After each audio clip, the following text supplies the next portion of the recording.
Hoje à noite, o tema da nossa live, desse bate-papo, é o que está por trás de uma boa narrativa. E, para isso, eu convidei eu tenho duas convidadas aqui que são expoentes na área de marketing e comunicação das suas marcas. A Maria Fernanda, a Mafê, para os íntimos. Ela foi eleita Woman to Watch em 2019, e ela trabalhou em grandes companhias como a Vivo, a Ambev, e hoje ela é diretora global da marca Havaianas, representando a gente aí no mundo de uma maneira muito bacana. Então, Mafê, bem-vinda e obrigada por ter aceito o nosso convite. Não, prazer. Eu e a Estela, a gente já está parça, a gente participa de várias, mas eu, a verdade, eu estou mais interessada no produto e no projeto e no bate-papo do que qualquer coisa. Para mim é um prazer enorme, meu time, um monte de time aqui, um monte de galera do meu time participando e querendo aprender mais, igual eu. Estou aqui para descobrir com vocês. Que bom.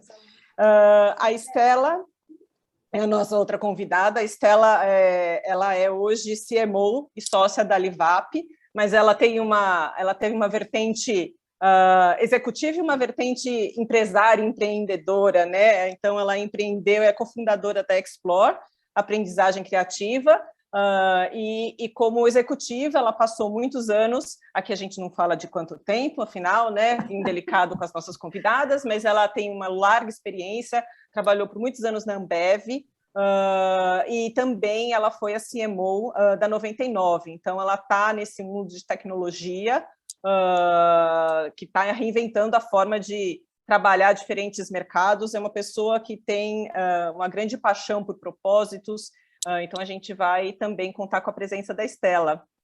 Muito feliz com o convite, super honrada. Também quero aprender muito esse produto que vocês estão lançando, maravilhoso. Já quero pedir um cupom aí também para a gente poder usar o produto lá dentro. Mas eu aprendo muito sempre com você e com a Brand Squad. Assim, você é minha parceira não só da época de Ambev, mas desde então, todas as minhas jornadas, tanto 99 quanto Livap, você está junto com a gente, porque admiro muito o que você faz, como você faz e principalmente o resultado que a gente chega com seus projetos e seus produtos incríveis. Então, eu vou aqui mais uma vez aprender e ajudar no que eu puder também. Ai, obrigada. E assim, hoje a gente vai, a dinâmica dessa live, a gente vai bater um papo entre nós, e aí no finalzinho da live a gente vai trazer um produto que nós desenvolvendo, considerando os desafios que nós, todos executivos e profissionais de marketing, temos no desenvolvimento de comunicação, tá? Bom, vamos começar pelo começo, né? Então, a primeira pergunta que eu queria colocar para vocês duas é, na opinião de vocês, o que caracteriza uma boa comunicação, uma boa narrativa? E, aliás, vocês veem uma diferença entre narrativa e comunicação? Quer começar, Marcos? Vamos lá? Começar isso Posso ir, como você preferir. Não, então eu vou. Eu entendo o seguinte, Lígia, e a gente vai se complementando, Esther.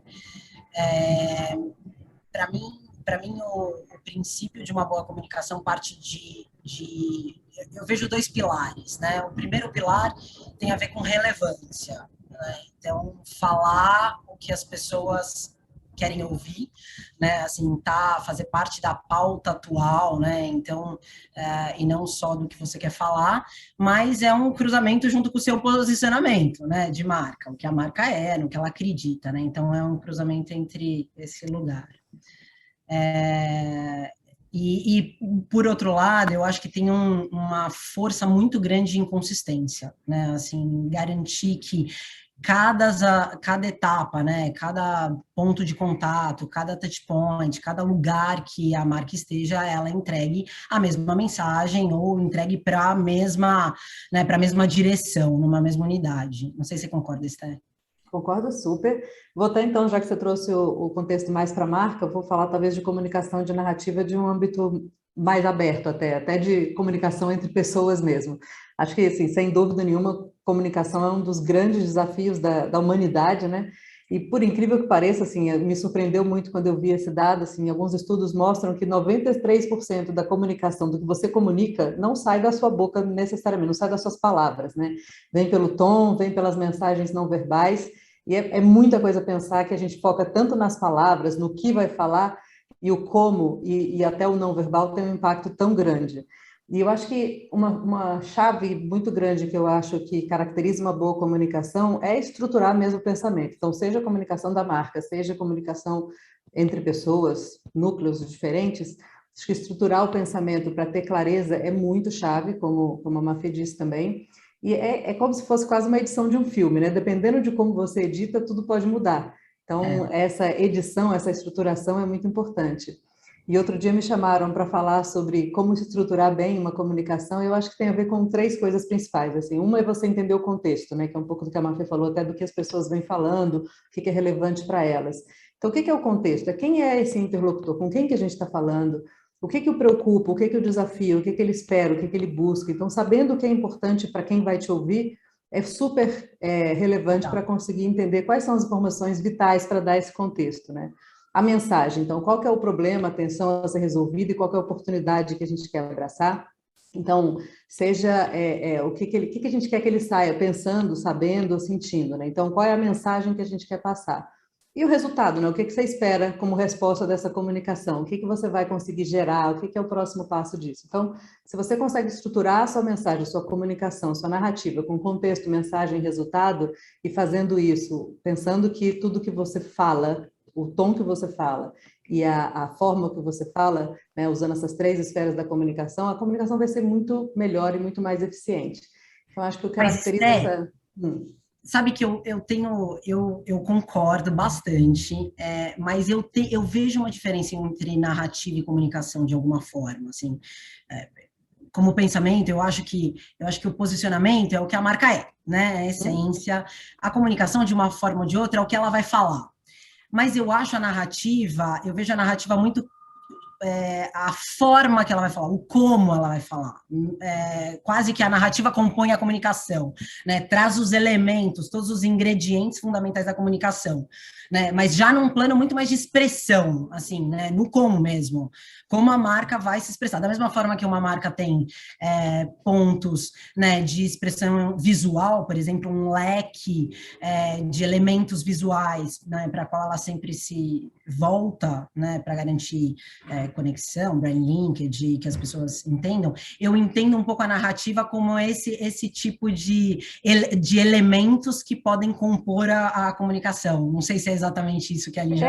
Eu vejo a comunicação de uma forma mais ampla, assim, absolutamente tudo comunica, e a narrativa, para mim, está contida dentro da comunicação, que é como é que você vai conduzir essa história numa narrativa que faça sentido para quem está falando e para quem está ouvindo. Então, para mim, a narrativa é parte da comunicação, mas comunicação é muito mais amplo, até porque 93% não é o que você fala.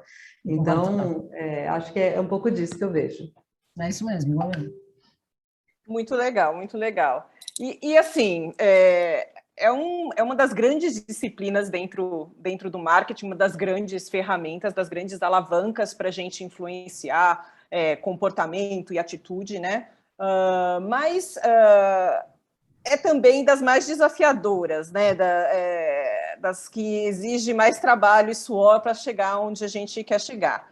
Quais, na opinião de vocês, são os desafios que o contexto atual impõe para o desenvolvimento de uma boa comunicação, de uma boa narrativa?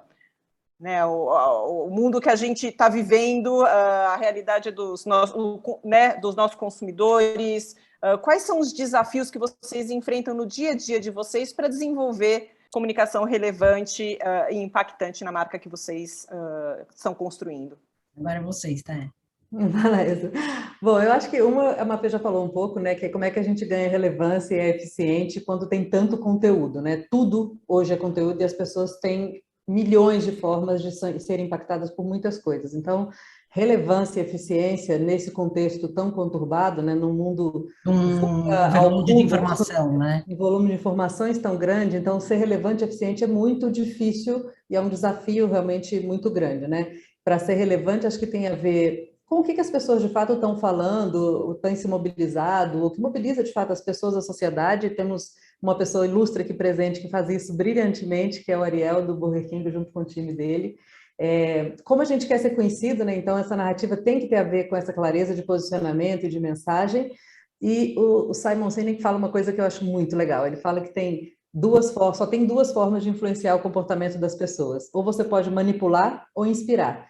Então, ser inspirador, ser autêntico, genuíno e conseguir fazer isso trazendo um ponto de vista claro é fundamental e é um desafio gigante, porque inspirar é uma das tarefas mais difíceis que existe, né? E de novo, manipular não vai funcionar. Então, como que a gente, num contexto... Antes era mais simples, né? A gente pegava, olhando o ponto de vista da marca, pegava uma comunicação, colocava na TV aberta e vamos embora. Agora é muito mais um diálogo do que um monólogo, e essa conversa precisa ser esse equilíbrio entre ouvir e falar, e como que a gente consegue fazer isso de uma forma relevante e inspirando. Então, o desafio é que não falta aqui. Com pontos de vista claro, né? Mas complementando, na verdade, você pegou um ponto meu da anterior, eu vou pegar um ponto seu, né? Eu acho que tem uma questão enorme relacionada à fragmentação de meios, justamente porque tudo comunica, né? Assim, parece mais fácil lá atrás, quando os meios eram muito mais controlados, né? Assim, então, hoje eu acho que tem um número de touch points, né? De pontos em que o consumidor tem contato com a marca, mesmo de times, de agências, né? De pessoas que interagem com a marca e que colocam conteúdo na rua, de um gigantesco, assim, né? Independente de qual marca, né? Não acho que depende do tamanho da marca, né? Assim, naturalmente, você tem uma agência de eventos, uma de PR, né? Alguém que faça a sua comunicação natural, e tem times envolvendo, regional, a área comercial e tudo mais. Então eu acho que essa fragmentação, para mim, talvez seja um dos maiores,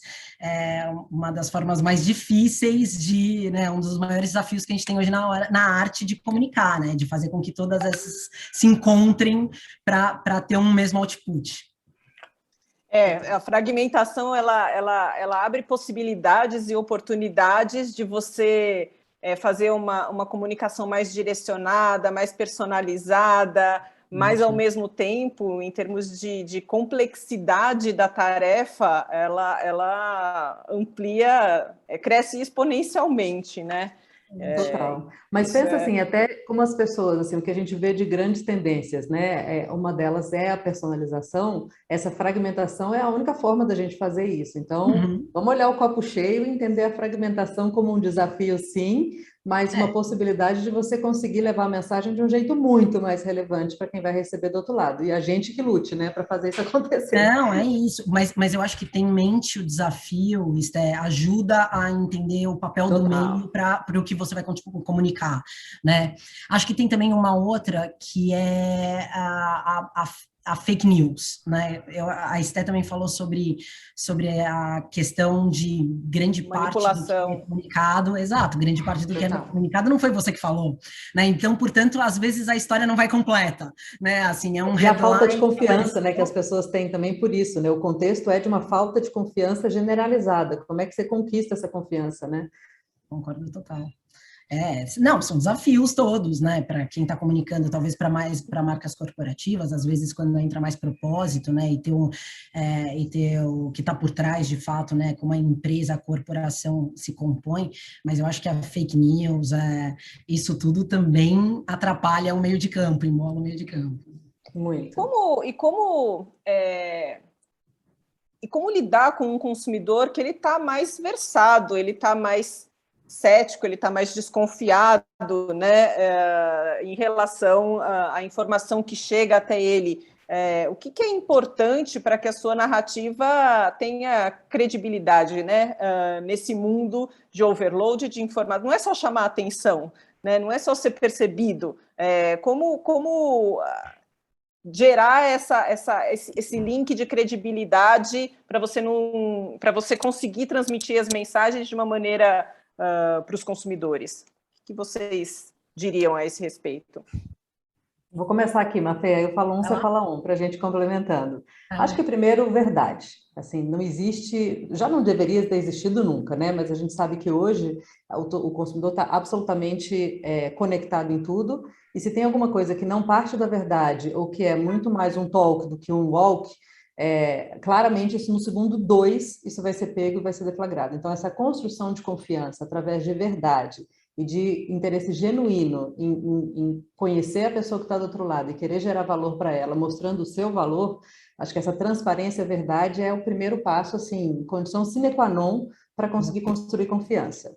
E eu acho, e nesse ponto, eu tô com você, para mim esse é a chave, assim, né, é a era da transparência, né, e parte para quem, por exemplo, como eu, né, trabalha numa corporação, né, e que, portanto, tem uma marca, que parte dela, trabalha muito sobre primeiro de dentro para depois para fora. Né, assim, eu acho que isso é outra questão fundamental, né, então, que, de novo, transita na transparência, né, mas ser verdade na corporação é ultra fundamental, né, para daí depois passar a ser verdade como talk mesmo, para você ir para fora, para isso virar voz, né, e speech dentro da marca. Total, muito. Só funciona desse jeito, né? Se for verdadeiro, genuíno e de dentro para fora. E eu acho que mais um ponto que eu agregaria, assim, as pessoas têm uma necessidade você vai falar isso muito melhor do que eu em termos de economia comportamental, que é a construção de confiança, né? Isso vem de uma necessidade que as pessoas têm de fato, conseguir fazer suas escolhas e ancorar, seja intuitivamente, seja racionalmente, em coisas que ela confia. E para construir confiança é uma longa jornada, né? Então, quanto mais você demonstra que você se importa, você cuida dessa jornada toda e você consegue demonstrar esse valor e essa importância que a pessoa tem para você, mais ela vai confiar em você. Então, na Livap mesmo, uma coisa que a gente acredita muito que o encantamento da experiência está nessa jornada inteira, desde a verdade que a gente constrói como propósito, o produto de qualidade que a gente entrega, o pré-venda, o pós-venda e como é que a gente te mostra que você é especial através do que a gente faz com você. Então, a construção dessa jornada, e obviamente uma marca que é direto ao consumidor, como é o nosso caso, é mais fácil fazer isso, porque a gente tem o controle dessa jornada inteira. Mas essa construção de confiança, ela é fundamental ela acontece de uma forma mais forte e cria vínculos maiores quando você demonstra que essa pessoa é importante. Então, seja a Mafê no atendimento da loja, o próprio ou não, mas como ela consegue transmitir os valores da marca para quem está lá na ponta vendendo uma Havaianas, constrói uma relação e constrói uma confiança que é muito verdadeira e que cria vínculos que vão muito além do uso do produto, né? Então, eu acho que essa é uma forma... Sabe que eu acho também? Que hoje tem uma coisa interessante e bacana, que de novo pode ser um desafio e eu acho que tem que ser tratado da forma mais legal, que as marcas serem muito humanas, estarem muito humanas, né? Representarem muito valores e tudo mais. Então, isso faz com que as marcas possam errar, né? Assim, elas têm mais possibilidade de jogo, de errar, desde que elas saibam falar, errei, mudei de opinião, evoluir, né? Assim como um ser humano, né? Assim, e voltar, né? E abrir, dar a cara para bater. Eu acho que daí junta com a transparência de falar, putz, olha, escorreguei, né? Aqui não, né? Assim, não importa o que eu queria dizer, importa o que você entendeu, né? Assim, eu acho que esse tipo de ação em relação, que a gente está citando o Ariel de novo, mas que o Burger King constrói super bem, né, assim, em todos os elementos, eu acho que faz muita diferença, né, assim, muito. Faz a marca acreditar como uma pessoa mesmo, né. Muito. A relação é uma outra dimensão da comunicação, né, então você tem o tom, você tem a mensagem, mas você tem também a relação, né, porque é uma comunicação de um emissor para um receptor, né. Isso importa. Desculpa, eu te interrompi, Stella. Não, imagine, é só complementar a Mafê, porque essa relação de confiança e de vínculo, e partindo de marcas que são cada vez mais humanas, uma outra tendência muito forte é a cocriação também, né? Como é que a gente não cria um produto e coloca no mercado, e sim, a gente escuta, cria junto, troca, testa, melhora, evolui. Então, a gente evolui não só como uma marca humana, mas também como um produto versátil e coisas que você vai... Bom, a Havaianas é um case muito grande nisso também. Ele vai fazer isso desde sempre com o cardápio inteiro. Então, é uma coisa que a gente cocria com as pessoas o tempo inteiro. Mas sabe, Sté, nesse ponto, e essa é uma parte super bacana, assim, a gente, e aliás, a garota do meu time que lidera isso está aqui também assistindo, e eu acho ela incrível. a gente sentou com o time paralímpico, né, que a marca patrocinadora, a Havaianas patrocina, né, o olímpico, né, e também o paralímpico para entender um pouco deles, né, como que funcionaria colocar no pé. E as histórias são incríveis, não precisa nem dizer, imagina, né, cada um querendo usar Havaianas. A gente veio a descobrir, assim, que existem mais de 35 próteses de pés diferentes, né, assim, então você pode imaginar que a gente começou no ano passado, a gente achou o interesse, né? O foco era ter o programa, o produto para agora, e a gente não conseguiu, assim, a gente está em desenvolvimento, a gente não conseguiu, e a gente contou que a gente não conseguiu ainda, justamente pela complexidade, né? Assim, de ter pessoas, de estar envolvido, então os atletas estão envolvidos, e a gente manda para eles, eles falam, não funciona, não dá, não é isso, volta para trás, a gente volta e trabalha. E é sobre isso, né? E fazer as pessoas irem participando e acompanhando o processo também. Muito legal. Pessoal, não se esqueçam, se vocês tiverem perguntas, vão mandando. Não sou só eu aqui que vou fazer as perguntas. Vamos encarar isso aqui como uma roda viva. E nesse processo todo, quais vocês diriam que são os tropeços mais frequentes? Onde o processo empaca e por quê? Né? Acho que todos nós já vivemos isso inúmeras vezes. A história raramente é exatamente igual, mas tem alguns pontos que costumam ser mais problemáticos. Quais são eles? Esther. Vai lá. Eu acho que tem uma coisa de alinhamentos internos, assim, indo bem para o tático mesmo, né? Assim, bem menos estratégico, mas tático.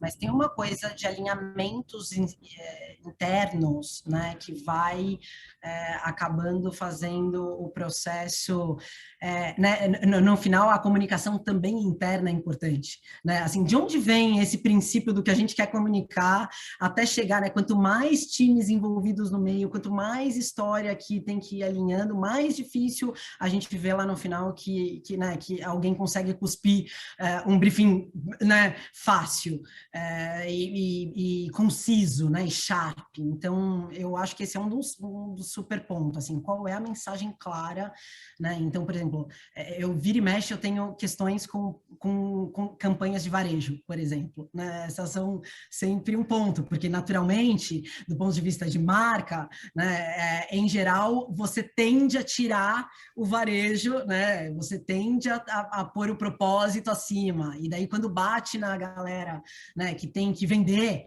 né, no time de vendas, daí começa a confusão, porque é isso, né, cadê o call to action, cadê, né, assim, estoura essa forma de falar de forma mais fácil.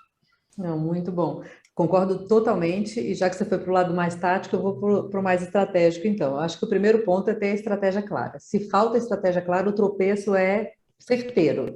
Junto com a estratégia clara e além da mensagem que a Mafê já colocou, eu acho que é alinhamento de objetivo, que aí é onde eu acho que, assim, o marketing cada vez mais ele existe para comunicar o propósito, para construir marca, mas se ele não funcionar para vender, claramente a gente vai estar falhando e vão construir N comunicações para a marca. Então, como que a gente olha para esse desafio de negócio e a gente encara a comunicação e a marca como uma forma da gente atingir o objetivo do negócio, construir marca e construir para as pessoas. Então, o tropeço frequente acontece quando você só olha para o negócio, ou você só olha para a marca, ou você só olha para o que as pessoas querem e você não consegue fazer uma coisa que é relevante para todo mundo. E esse alinhamento interno que a Mafê falou é super importante, porque dificilmente uma comunicação vai ser só uma comunicação. Isso vai impactar na loja, isso vai impactar no produto, isso vai impactar em todo mundo da empresa que está construindo aquilo de alguma forma. Porque se você comunicar uma coisa e a experiência for outra, claramente vai ser um enorme tropeço.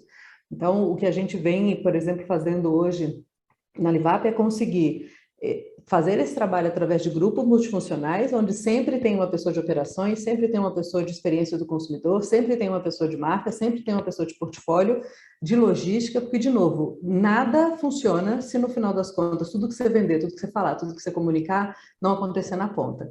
Então, acho que o enrosco e o tropeço acontece quando não tem uma estratégia clara, não tem um alinhamento claro, não tem uma mensagem clara e não tem um KPI claro, porque, de novo, você vai mirar para um lado, acertou em outro, pode acontecer se, às vezes, você planejou de um jeito e saiu por um outro jeito que é bacana. Mas se um espera X, o outro espera Y, e querer que no final das contas não dê enrosco, não vai dar certo.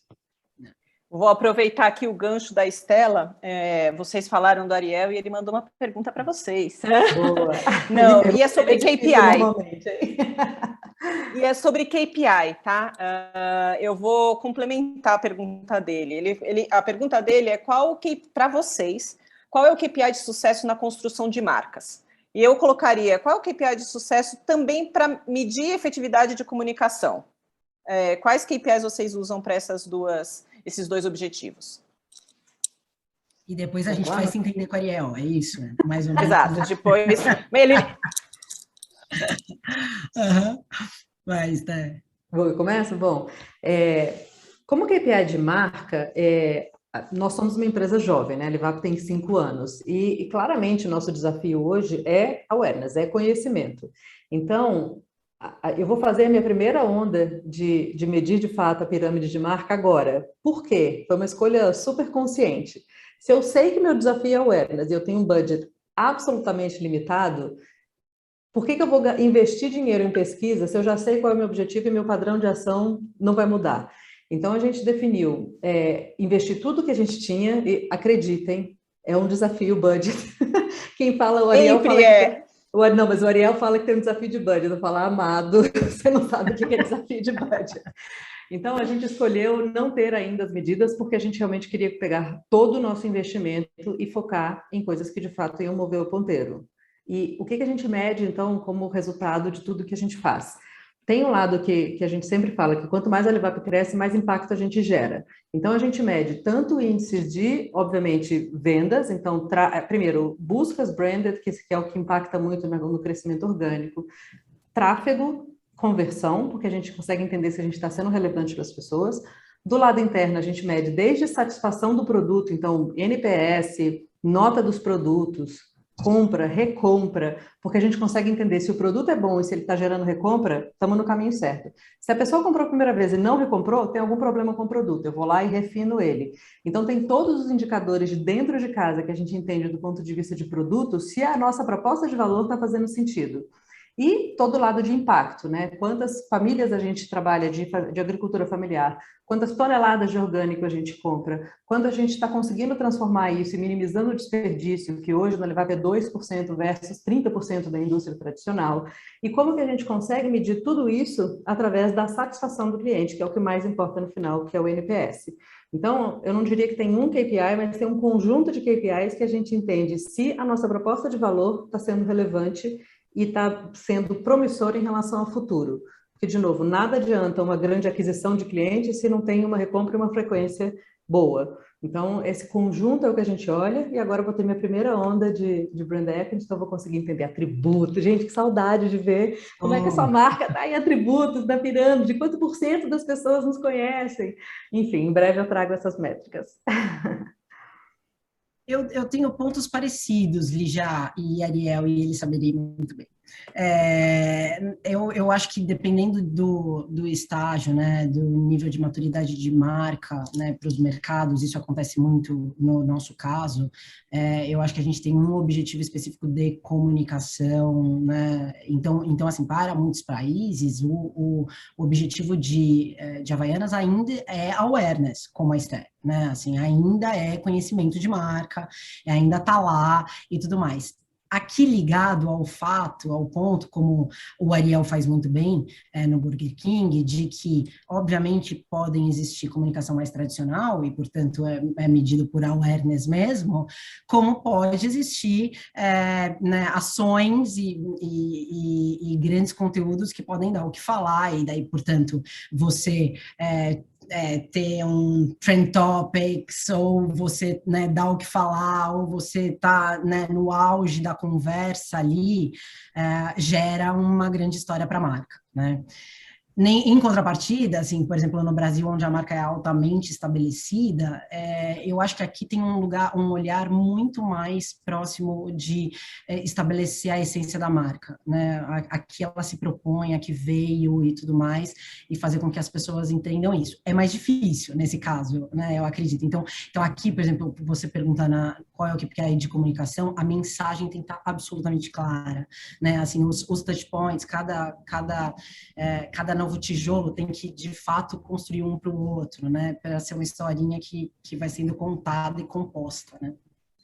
E quando a marca é pequena também, né? Acho que tem esse desafio. A Mafê falou de geração de conversa, por exemplo. Esse foi um KPI que eu dei para o time, porque a gente tinha tudo que é falado sobre o Livap, por exemplo, em todas as nossas redes, é absolutamente positivo. É 97% de saudabilidade de marca. Então, assim, é absurdo. O que é o nosso desafio? Fazer mais gente falar de Livap. Então, dei o desafio para o time, até o final do ano, da gente multiplicar por 10 a quantidade de conversas sobre a marca. Aí o time veio com a campanha do No Perrengue, que era pegando a realidade das pessoas, pegando o reality, fazer uma paródia, trazendo para a realidade da vida das pessoas. E nosso sonho era ser trending topic, mas não vamos pagar, porque não temos dinheiro, e porque não faz sentido e tal. A gente teve 3 trending topics na primeira semana. A gente teve a meta, que era 10 vezes até o final do ano, foi batida em 2 semanas. Então, assim, estimula a criatividade, dá a meta correta, o KPI correto para o time, que o resultado vem. Porque as pessoas são boas, são criativas, se tem um produto bom e uma experiência boa, entrega. Então, põe pilha no time, acha o KPI correto que vai mover o ponteiro, que a galera vai. Você está falando aí das interações, dos comentários, e isso me dá o gancho para pegar aqui a pergunta feita pelo Marcelo Amarante, tá? Você falou, Estela, que hoje não é uma comunicação one way, que tem o diálogo, né? E o consumidor, ele tem diferentes canais para se comunicar direto com a marca. E eles esperam um diálogo, eles esperam uma resposta. O que precisa ser feito como vocês dão conta e como vocês fazem para responder a todas essas demandas de forma individual, né? Dar continuidade a essas conversas e de forma individualizada? Esse é um dos meus temas preferidos. Quer falar primeiro, Mafê? Não, vai lá, é do seu tema. Boa, preferido, né? Não, gente, assim, acho que primeiro você tem que ter um posicionamento muito claro e um tom de voz muito claro e um time muito foda. E assim, acho que a gente tem vários times brilhantes dentro da Livap e um time que eu acho que é a alma da empresa é o time de Customer Experience, que a gente chama de CXM, que tem a líder da área é cofundadora também, a Vivi está desde sempre, e eu acho que ela consegue construir junto com o time uma coisa tão verdadeira, tão genuína, e as pessoas de fato se sentem absolutamente representantes da marca, que ela consegue transmitir isso e as pessoas representam isso para a marca de uma forma muito bacana. Então, ter, de novo, posicionamento muito claro, tom de voz muito claro e um time muito bem treinado para conseguir falar pela marca e com a preocupação genuína com as pessoas, assim, não existe você não interagir de forma individual e não existe você não responder o comentário, seja ele positivo ou negativo. Estamos numa zona de conforto boa, que é o que eu falei, 93% de saudabilidade é uma coisa, assim, absurda de boa. Então, isso facilita um contexto. Mas eu acho que não muda, Esté. No fundo, assim, o que você está falando, eu concordo, assino embaixo. Eu adicionaria que para mim está dentro da parte que você fala de posicionamento, clareza nos assuntos que a marca vai tocar e a postura da marca para lidar com eles, né? Porque no final das contas, independente, assim, crescendo a marca, né, o awareness, você acaba tendo mais interações, ainda que sejam negativas, né? Assim, é natural dentro de qualquer marca. Eu acho que quando a empresa, né, e esse grupo, né, de conversa está alinhado sobre o que responder, quais são os princípios, o que a gente tem que falar, né, no que a gente acredita, por que isso está acontecendo, isso não, no final é a mesma coisa, né? Para o bem e para o mal, a resposta é igual, né? Assim, no sentido, o princípio da resposta é igual. O time tem que estar muito sabendo qual é a voz, qual é o tom, o que falar, né? E muda tudo para mim. É estratégia de pessoas, não foge disso. Eu vou aqui agora fazer uma pergunta direcionada para cada uma de vocês. São perguntas diferentes, tá? Mafê, você está numa posição global. Eu já tive também em posições globais e sei um pouquinho dos desafios. Como é que é trabalhar uma narrativa para múltiplos países? Não, é um exercício diário, um desafio gigante. Meu time está se matando de rir no paralelo porque eu fiz uma cara de meu Deus. Assim, eu não sei nem por onde começar, mas não, é um grande desafio, acho que parte até da delícia, da beleza, é um grande desafio, porque se a gente até falou, né, que hoje o mercado é super fragmentado, né, quando a gente fala de globalmente, é ao quadrado, né, o número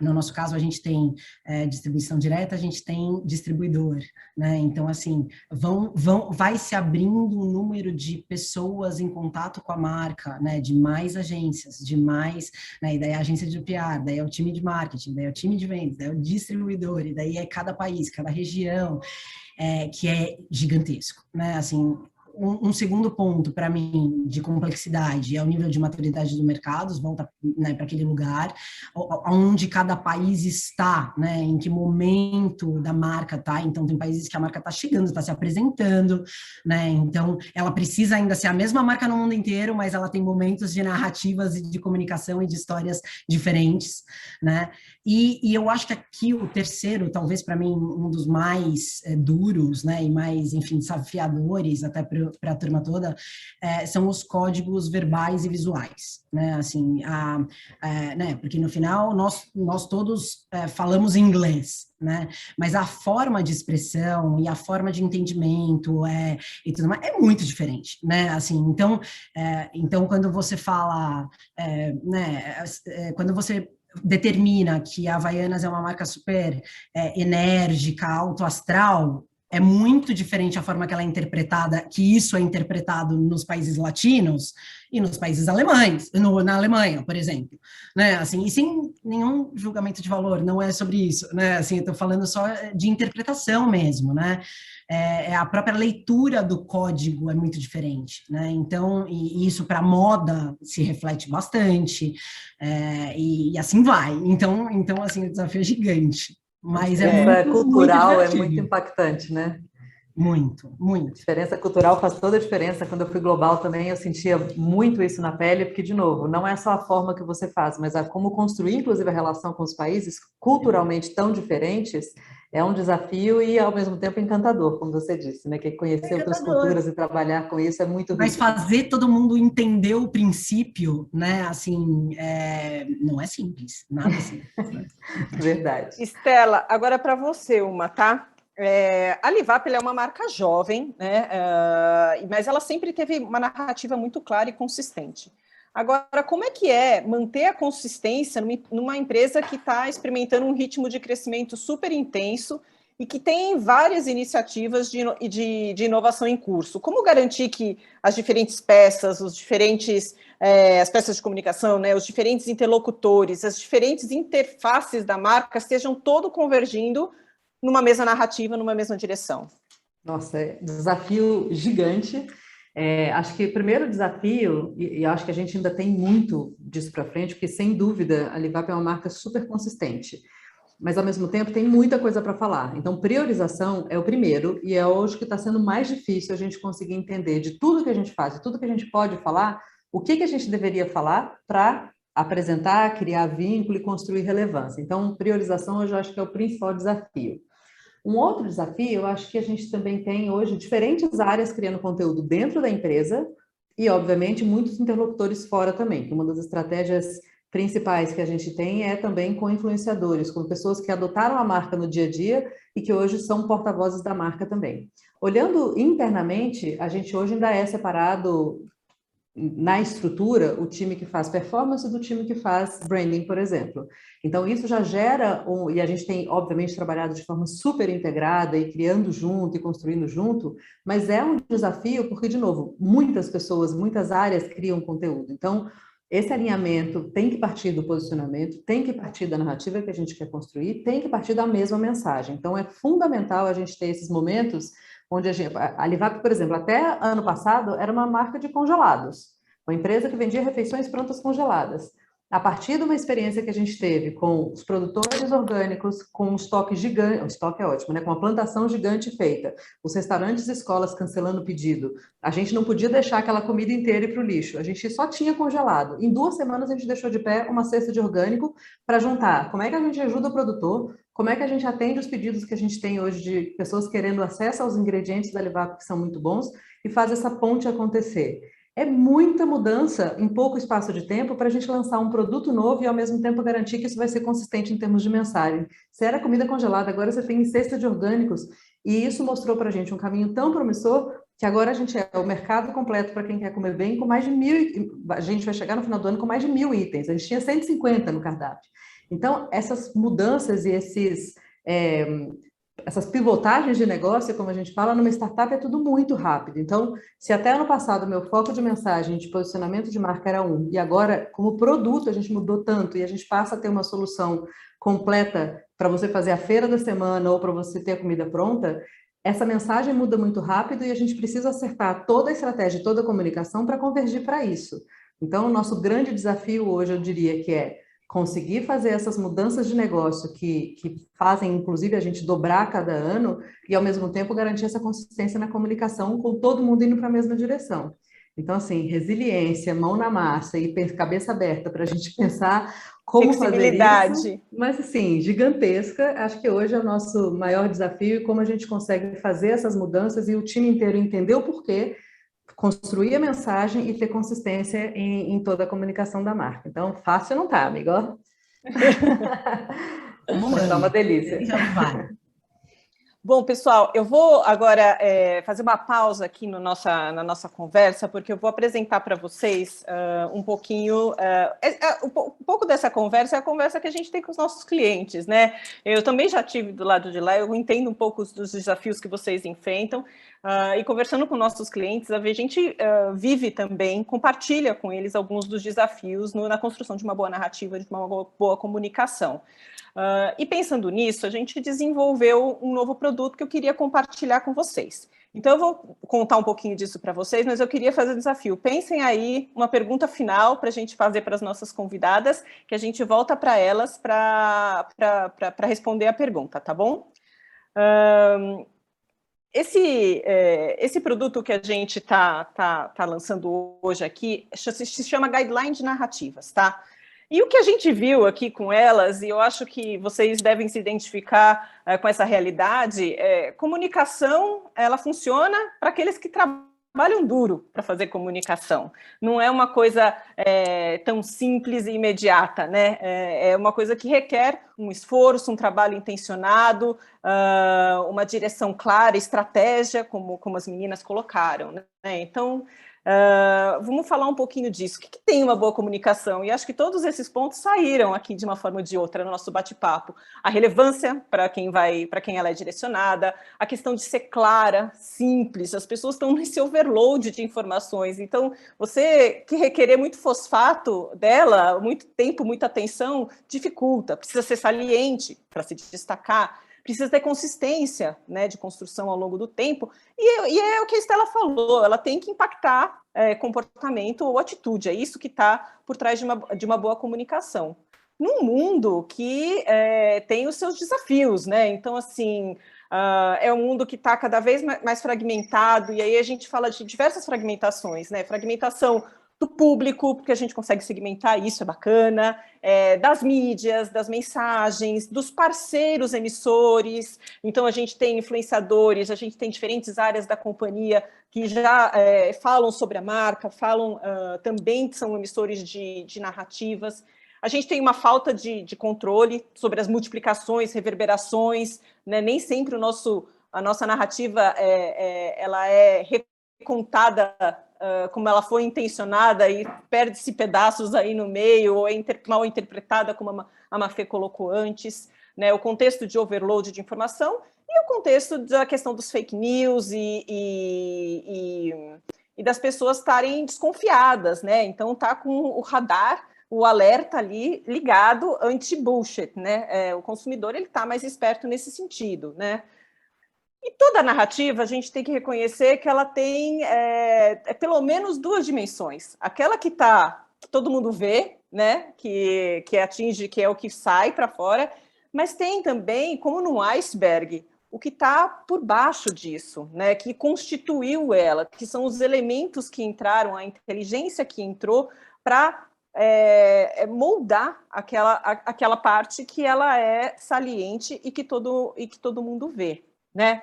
O entendimento dessa parte que está por baixo da água, que está oculta, a gente acredita que se beneficia muito se a gente entender a forma como as pessoas fazem julgamentos, escolhas e tomam decisão. Afinal, quando a gente quer impactar comportamento, a gente quer impactar a escolha que ele está fazendo. Quando a gente quer impactar a atitude, é o julgamento que ele está fazendo sobre a sua marca, sobre o seu produto, né? E acho que quem já me ouviu falar em outros momentos sabe que nós não somos tão racionais quanto a gente gosta de acreditar, né? Como seres humanos, a nossa racionalidade ela é limitada. Não tem nada de errado nisso, porque isso é uma versatilidade que nos permite fazer muitas coisas ao mesmo tempo. Mas nós não ficamos tomando decisões pensando na utilidade, prezando prós e contras, custos e benefícios. A gente usa atalhos mentais, a gente é influenciado pelo contexto, pelos nossos próprios hábitos, pelo comportamento dos outros, e somos facilmente confundidos e muitas vezes inconsistentes nas nossas escolhas, né? A gente se pensar em escolhas temporais, o que você escolhe para o seu futuro, você sabe que você tem que se alimentar bem, fazer exercício, mas hoje é mais difícil fazer essa escolha hoje. Ah, não, hoje aquela coxinha, eu mereço, e hoje, putz, o tempo tá ruim, não vai dar para fazer exercício. Então, o dia a dia entra no meio e acaba desvirtuando aí as nossas intenções, né?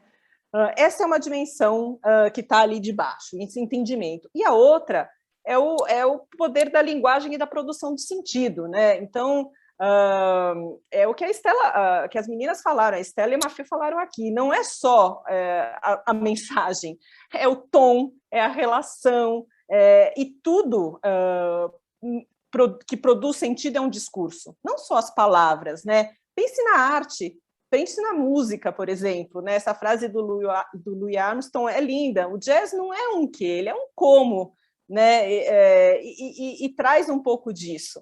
E com base nesses dois fundamentos que a gente desenvolveu esse produto de guidelines da narrativa. Então, por um lado,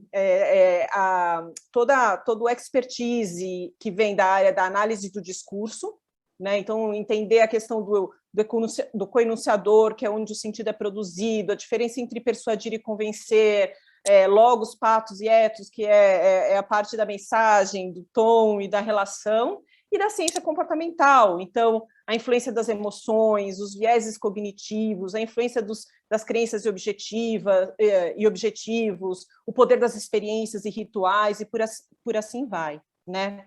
Então, do lado da análise do discurso, a gente precisa ter a humildade de entender que o sentido ele não é produzido em quem emite a mensagem, em si em quem recebe ela, né? Então, a gente tem uma intenção, tem uma direção, mas aquilo que a gente o discurso que a gente está emitindo, ele vai ser decodificado por um coenunciador, pelo seu cliente, que tem uma realidade, um repertório, um nível de conhecimento ou fluência no tema que pode ser muito diferente do seu, e isso influencia a forma como ele interpreta tudo, né? A gente também precisa entender que persuadir e convencer não são a mesma coisa, eles são parte de um mesmo processo, né? Você convence as pessoas a partir de argumentos racionais, nem sempre, mas a tendência é que você convencer se dá através de argumentos racionais, mas a persuasão é o que leva à ação, né? Uma coisa é você convencer, tá bom, eu entendi o seu argumento, eu concordo, você me convenceu, mas eu não vou fazer nada a respeito disso. Não resolve o nosso problema, né? A gente, para persuadir as pessoas, você precisa envolver questões de valores, questões emocionais, de envolvimento da relação. É uma tarefa um pouco mais difícil do que só alinhar argumentos fortes, racionais a respeito daquilo.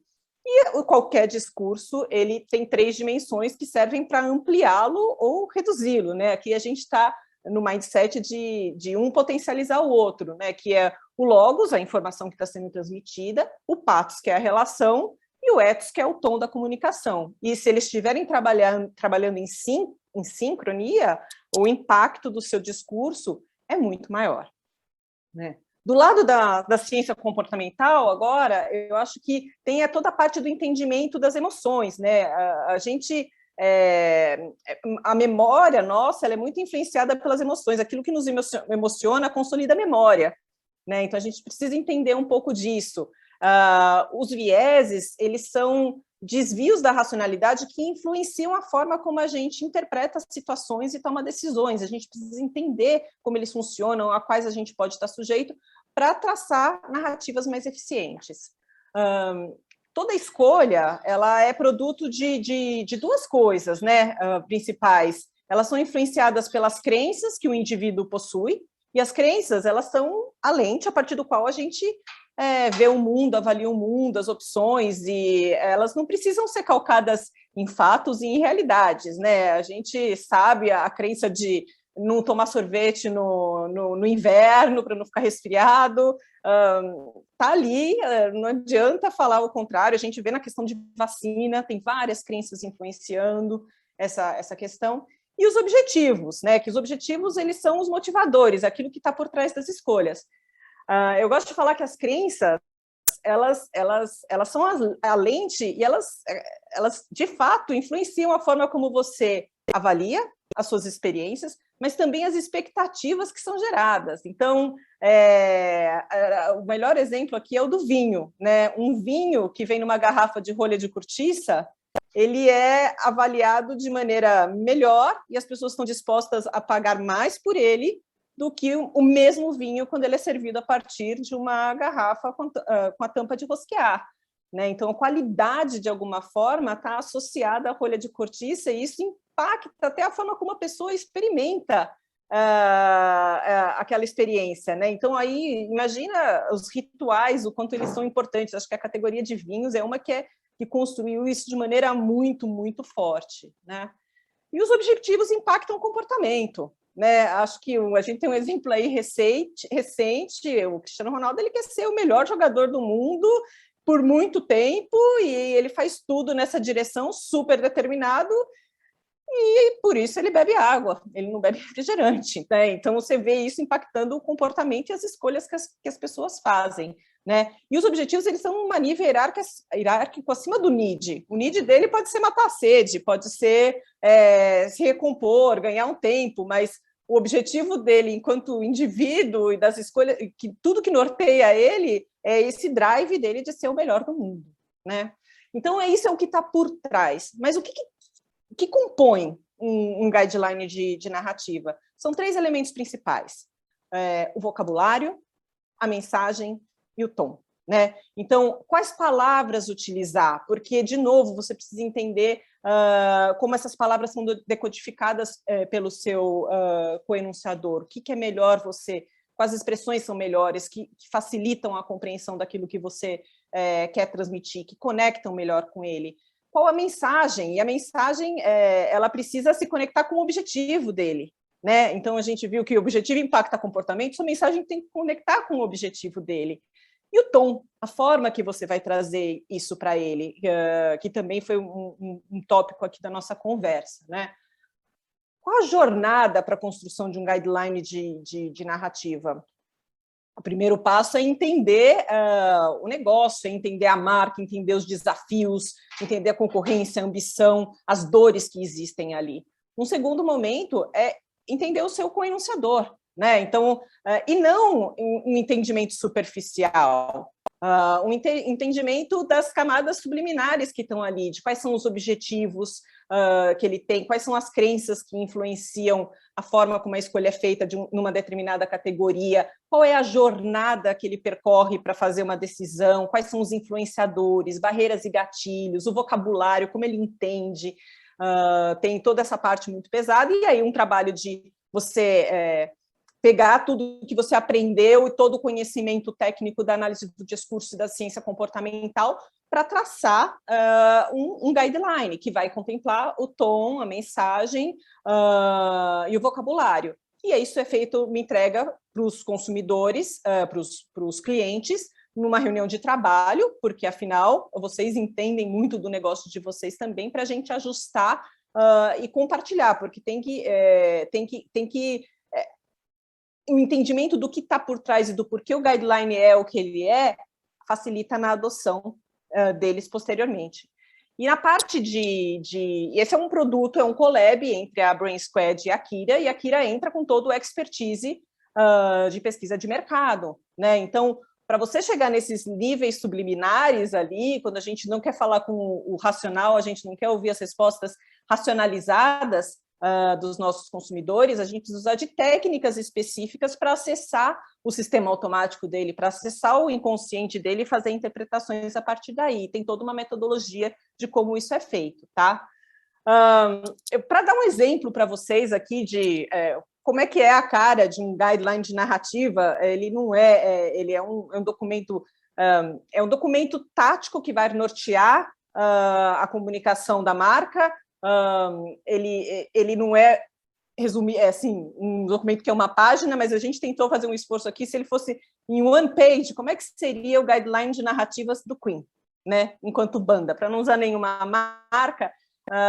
Vamos pegar uma banda, e uma banda que, e quando a gente fala de Queen, a linguagem aqui, o discurso, ele se dá em várias dimensões, né? Não são só as letras da música, é a música em si, é a interação que ele promove, é a performance, tem várias coisas que compõem. Então, qual é a mensagem ali principal que está sendo construída pela banda em todas as suas interfaces, em todos os seus discursos com o consumidor?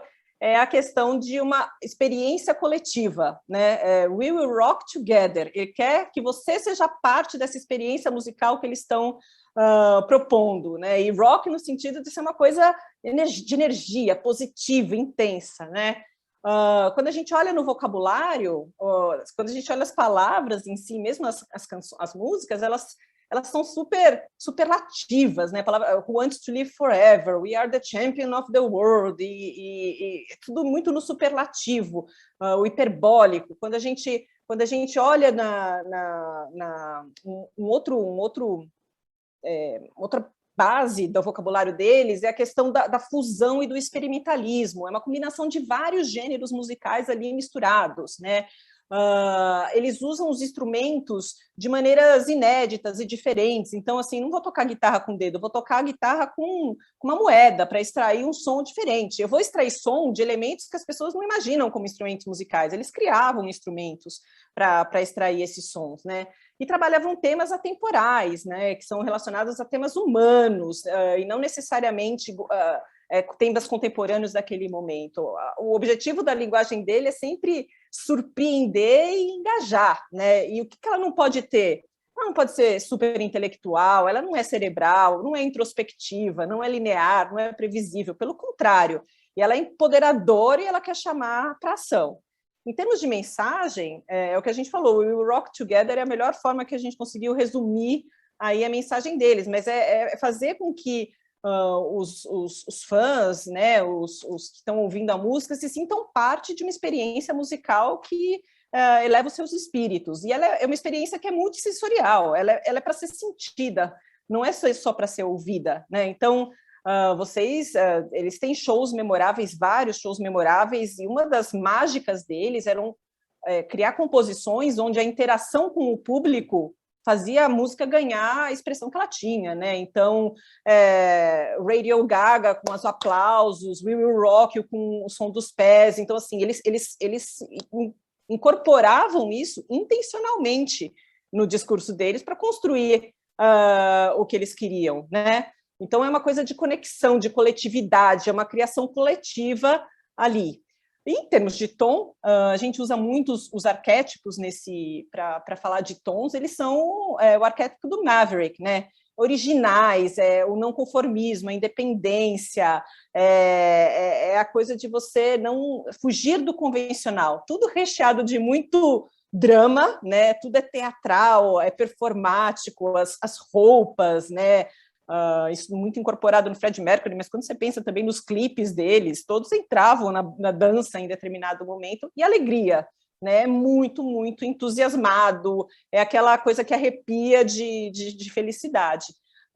E o que eles querem de novo, com o tom, é surpreender e engajar. Então, promover interações, elevar os espíritos, essa é uma coisa memorável para todos. E o que eles têm que tomar cuidado, né? Porque quando você é muito independente, muito não convencional, muito original, você pode ser percebido como arrogante, em alguns aspectos agressivo. Então, esse era o lado sombra do qual eles tinham que desviar. Então, isso aqui, se a gente tivesse a ousadia, né? E aqui a gente está lendo, é muito mais fácil você ler um guideline de narrativa do que você criar. Mas é só para tentar tangibilizar um pouquinho para vocês de qual a cara disso tudo. E por que, sei lá, a gente acredita que esse é um produto bacana, né? Qual o valor que está por trás disso para vocês? A gente falou aqui um pouco dos desafios e dos tropeços, e é exatamente para ajudar vocês nesses desafios que a gente pensou nesse produto. Primeiro é facilitar o alinhamento interno, né? Então, dentro da empresa, dentro do marketing, com os parceiros, né? Você tem uma agência de PR, uma agência de experiência de marca, você tem uma agência de comunicação, você tem a sua área de performance, você tem a sua área comercial, relação com investidores, todo mundo tem que estar nessa mesma sincronia, né? Outra coisa que ajuda é na assertividade do briefing. Quando você tem claro a mensagem, o tom, o vocabulário, você é mais assertivo no seu briefing e você potencializa aquilo que as agências fazem de melhor, né? Que é o grande expertise delas, que é a arte da criatividade, de trazer a criatividade para trazer aquilo de maneira surpreendente, engajadora, poderosa, que emociona e muda comportamento, né? E um outro aspecto positivo é te dar diretrizes claras e objetivas depois para você julgar, né? Eu já participei de milhares de sessões onde a agência traz as ideias criativas, traz as propostas, e aí você vê tudo aquilo e você tem que, putz, e agora? E cada um tem uma opinião, alinhar tudo isso é difícil. Aqui, não os critérios, mas assim, você sabe o que você tem que julgar ali. Se ela está em linha com aquele guideline. Então, ele ajuda nesse sentido também, do alinhamento pré e do alinhamento dos julgamentos, né? E com isso minimiza idas e vindas, né? Que eu acho que é o grande objetivo aqui, minimizar as idas e vindas, tornar esse processo mais eficiente e ter mais efetividade em mudar comportamento, né? Que é isso que a gente quer, comunicações mais efetivas, tá? Então, acho que é isso que a gente desenvolveu aqui, pensando em todos os desafios que a gente vive com os clientes, ouve de amigos, que a gente desenvolveu, tá? O guideline de narrativas. Se você se interessa pelo assunto, quer saber mais, a gente tem, sobre ciência comportamental, a gente tem um e-book gratuito que vocês podem fazer um download. A gente está sempre falando sobre isso e soltando insights nas redes sociais, e se você se interessou por esse produto, quer conversar a respeito, escreve para a gente no e-mail que a gente conversa.